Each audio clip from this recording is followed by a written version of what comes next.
My kids woke me and their mother up in the middle of the night. With smiles on their faces, Shyla and Jason were all excited when they told us that Santa was coming in our house. When I asked them where they got the idea, they said that they saw some elves running around our yard. All confused, I got up from my bed and took a peek out the window to see what my children were talking about. To my surprise, I saw silhouettes of small people with pointed hats entering our shed. My wife Beth was also quite perplexed. I couldn't believe what I just saw, and I didn't know how I should react to the situation. Unfortunately, they were not the kind of elves that my children thought they were. The little people who invaded our place were not the helpers of Santa. They were little spawns of the devil, and the only gifts they had to offer were memories of gruesome nightmare and terror. My wife and I decided to walk outside to have a closer look at the elves. We slowly approached the shed. We saw little footprints on the snow, and there were quite a lot of them. There were shuffling noises of little footsteps running back and forth, and then I heard bones crunching and flesh being torn. There must be at least a dozen of them running around. The little men were doing something unimaginable inside the shed while they were all grunting and sneering. I slowly peeked inside between the gaps of the door, and chills crawled down my spine because of the horror that I saw. Instead of green and red, they were wearing brown and black tattered clothes that were all covered in blood. Their faces were grotesquely wrinkly and hideous. Their ears were long and pointed like horns, and their bulging eyes were uneven.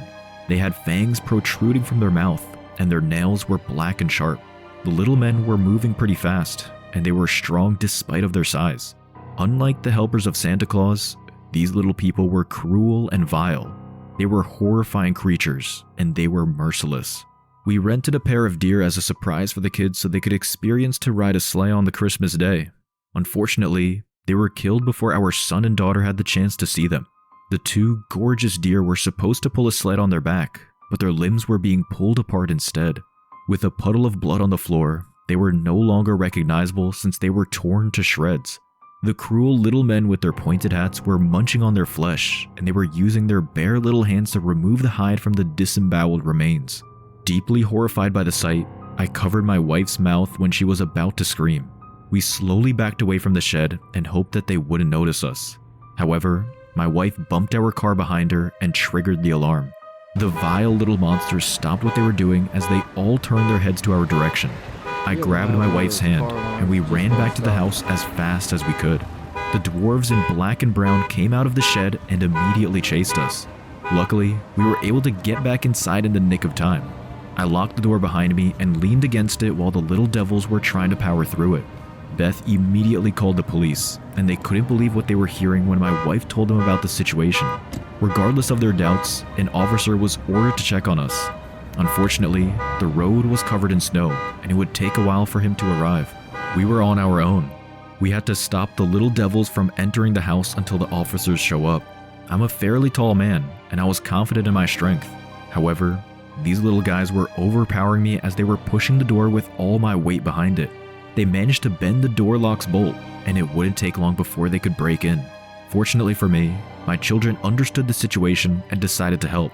Shyla ran towards the kitchen and handed me a knife while Jason leaned against the door as well. Shyla and her mother dragged the sofa and they leaned it against the window.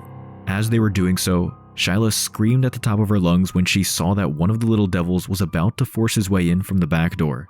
He was squeezing himself through the cat door, but the hole was simply not big enough for him to get through. His arm and head got stuck in the hole, and my wife grabbed the pan and started hitting him repeatedly. She put all her weight behind her swings, and she repeatedly smashed the little man's head with the metal pan. His black blood splashed on the walls and the floor while his skull was getting crushed. The little man was very resilient. His head was all smashed up, and yet he was still alive. My wife kept on swinging, and she almost had him, but his fellow little men pulled him back out when he was about to die. A few minutes later, the officer arrived. We finally felt at ease when we saw the headlights of his car. Unfortunately, he came alone, and he was not enough to get us out of this predicament. When the little men saw the officer approaching, they hid themselves for a while. I opened the door to let the officer in, and they all lunged at him from behind.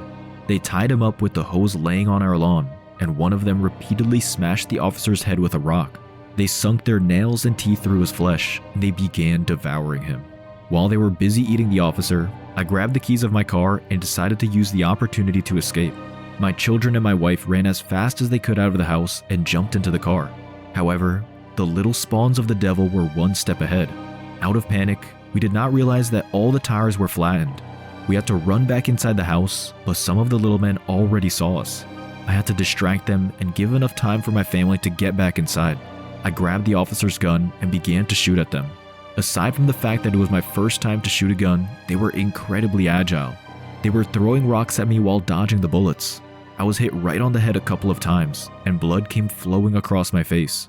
My sight was blurred by my own blood, and the gun was out of bullets. I had no choice but to run away, but one of them jumped on my leg and sunk his teeth through my skin. One came after the other. They clawed my arms and legs to drop me on the ground, but I refused to fall down. When Beth saw that I was in deep trouble, she came to save me with a kitchen torch and a knife. She did all she could to get the little beasts off me, and then she dragged me back to the house. If she didn't come help me, I would have died for sure. Unfortunately, one of them used the opportunity to sneak into the house when my wife came to save me.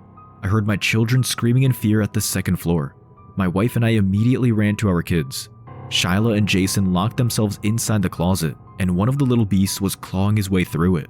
I kicked him with all my strength and held him down with my knees, and then my wife repeatedly stabbed him right on the face until he was no longer moving. Just to make sure that he was dead, I took the knife and cut his neck until his head came off. We finally managed to kill one of them, but we were far from safe. Since we ran to the second floor to save our kids, we left the door unattended, and the lock was already busted. The next thing we heard were little footsteps shuffling across the first floor. I took a peek at the stairway and felt helpless when I saw them climbing up all at once. Just one of them was already too hard to kill. There were too many of them, and we had no chance to survive if they would come at us. I told my wife to get inside the closet with the kids, and then I leaned against the door with just a knife to fight against these little devils on my own. I already accepted that I was about to die as they approached, but then our cat Susie was awakened by all the ruckus happening inside the house. She casually waltzed across the hallway and stared at the little men who were about to kill me. Susie began to hiss while lowering her head. She detected a threat, and she was about to lunge forward. The little men suddenly backed down, and they all frantically fled. Apparently, these brutal little devils were extremely terrified of cats.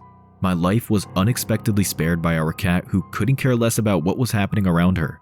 I was brought to the hospital right after. Ever since then, Susie was spoiled more than ever, and she deserved it.